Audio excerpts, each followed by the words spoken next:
Welcome to Compass Stories. I'm your host, Veronica Sterling.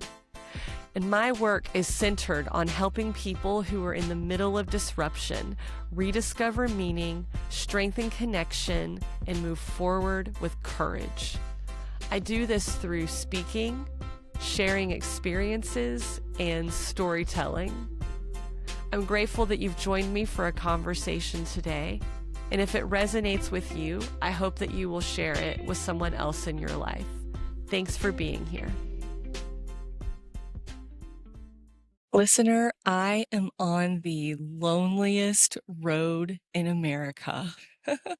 That's the true name of this road. It's a stretch of Highway 50 that runs pretty much all the way across Nevada.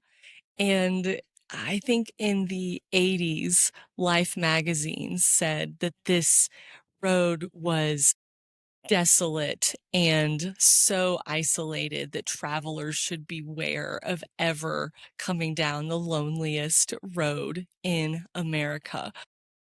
But that name also gives travelers a bit of a disservice because this route was just stunning to drive through. It's about 400 miles, maybe a little bit more, and it took us most of the day.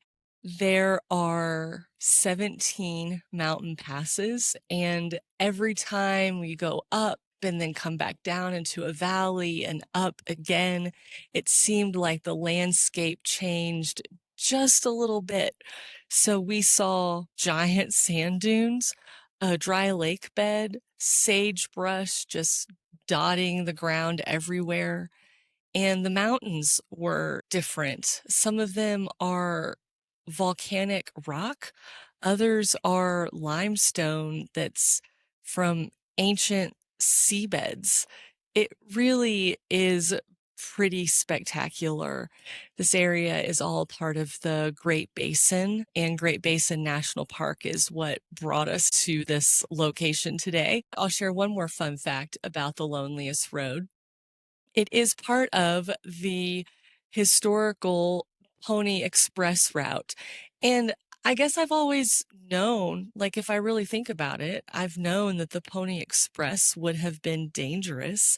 But this stretch here, this area in Nevada that's now State Route 50, that's now called the Loneliest Road, was considered to be the most dangerous stretch of the entire Pony Express route. And I found this information about recruitment ads that they would run to hire riders. And here is an excerpt of what the ads would say. They were looking for, quote, young, skinny, wiry fellows willing to risk death daily. Orphans preferred. I cannot imagine living in a time where that type of work would be the reality of what was available. Do you think while we were going up and over all of these mountain passes, I was inspired to build a metaphor out of this experience? Of course I was. While we were out here, I considered, what does it mean to be lonely? And I settled on this idea that loneliness really has nothing to do with being alone. I think one definition of loneliness is when we have this very painful mismatch between the social connections that we want and the social connections that we actually have.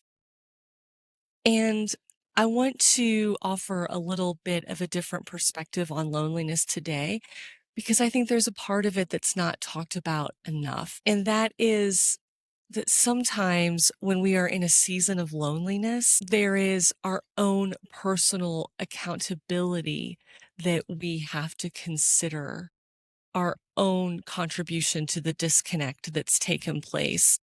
Sometimes that's not talked about, right? But there can be an argument a changed goal, a call that wasn't returned. Sometimes it's just life keeps lifing, and we use that as an excuse to drift apart from others who are important to us. Listener, I wonder, have you disconnected from a relationship that's important to you? Well, today, sitting here at the end of the loneliest road in America, I want to offer some scripts that can help us reconnect. Um, these are all scripts to use, especially if there is some accountability in the disconnect that you need to take. Each of them do three things immediately. They own your behavior without excuses. They validate the other person's perspective, and they leave the door open without demanding any kind of immediate response. I'm going to share three scripts with you today. I titled the first one the I Crumbled Under Pressure script. This is best for those times when you've pulled away, you've ghosted someone, or you just became unreliable because in your own life you were feeling personally overwhelmed and just kind of stuck in some sort of loop that let the loneliness stretch wider and wider. This I crumbled under pressure script sounds something like, hey, I want to apologize for going radio silent over the last few months. I got really overwhelmed by personal things and completely shut down, which isn't fair to you. You deserve consistency, and I'm sorry that I disappeared. I want you to know I value our friendship so much. And there isn't any pressure right now, but when you're ready, I'd love to buy you a cup of coffee and catch up properly. Here's why I think this script works. It explains why you left without making any excuses. It takes full accountability for the impact that your isolation may have had. And it opens up this safe space for the other person to drop their guard a little bit and consider the reconnection with you. The second script I titled the Repairing a Direct Conflict script. And okay, I get it. These titles are maybe not the savviest titles. Um, Let me know. Send me a message if you think there's a better title for each of these. Maybe someday I'll build this out into a bigger workshop for sharing. But the repairing a direct conflict script is best for those moments that follow a specific argument, a misunderstanding or a hurt feeling that caused a rift.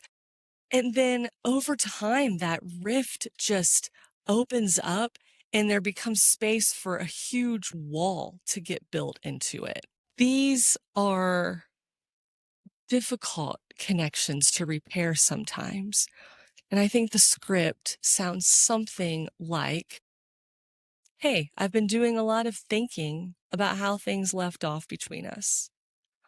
I am sorry for my part in how it was handled. I was defensive. I didn't listen to where you were coming from. And I hate that this situation has created a distance between us.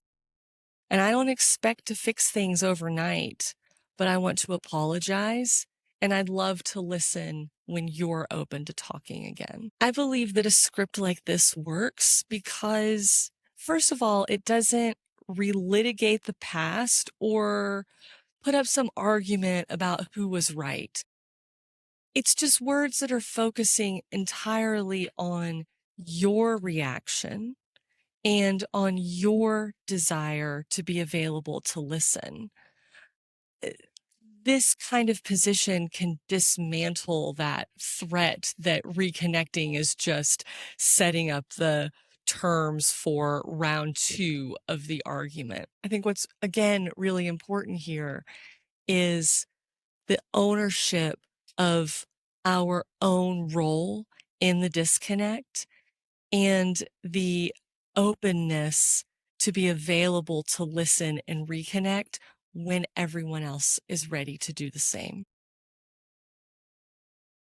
Okay, I wrote one more script and I called this the Acknowledging Steady Drift script. That steady drift, this is best for those deeper, long term relationships, like your sibling or a former best friend. It's those relationships where there's just been some neglect or mutual silence over a period of time. And that space becomes big enough that the foundation of trust that exists in that relationship, it also starts to crack and erode a little. I think the script here sounds something like, hey, I was reflecting on things and I realize how much distance has grown between us. Honestly, it makes me sad. I know life gets busy, but I haven't been as present or as proactive as I should have been to keep our connection strong. I'm sorry for my silence, and I'd love to start putting in the effort to rebuild things at a pace that's comfortable for both of us. These words work in this situation because they address that slow burn that happens, that kind of longer, subtle injury that the space and the neglect put on the relationship. And it's explicitly stating that you want to put the effort back in and you're ready to do it not just at your pace. You're not just like coming in hot here. You're open to putting the effort back in at their pace as well. That's giving some control and agency to both of you to reconnect in a way that feels the most organic and comfortable. Listener, uh, these words were on my mind because I think that loneliness is really often discussed as something that happens to us. It's a condition that our circumstances can put on us. But sometimes, if we're really honest, we will discover that we've participated in the circumstances that created that distance and allowed the loneliness to persist. And it's not because we're bad people. It's not because we didn't care. I don't say this today from a place of judgment. I say it from a place of realizing the feedback from my own circumstances and experiences with disconnection and reconnection in my own life. Sometimes life does get busy. We get hurt. We get overwhelmed.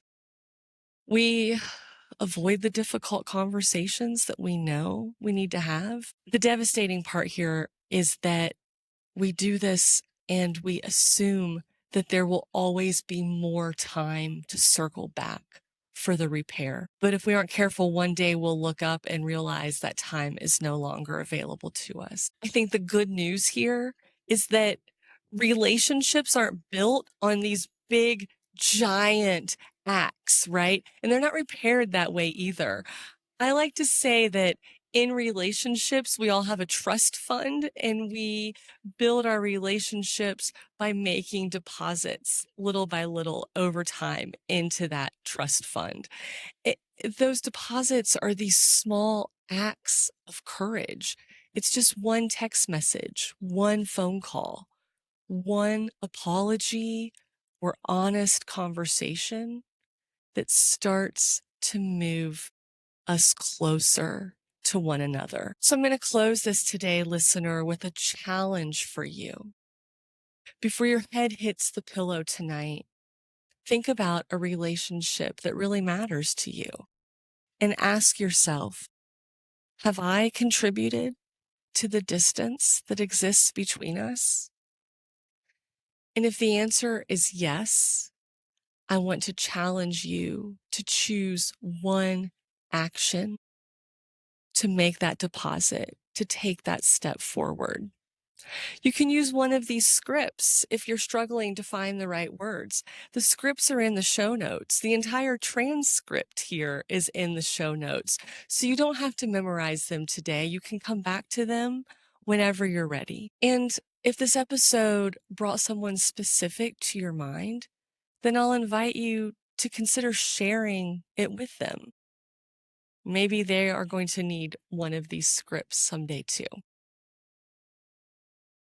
So here I am, listener, out here on the loneliest road in America, a place where Pony Express riders could carry messages and connect people who were separated by hundreds of miles.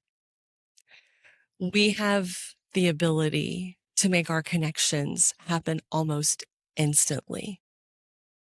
And so while I'm out here today, I am wishing you all the courage that it takes to send that one message. Take care, listener, and I'll see you at the next destination. Thank you for listening to this episode of Compass Stories. I'm your host, Veronica Sterling.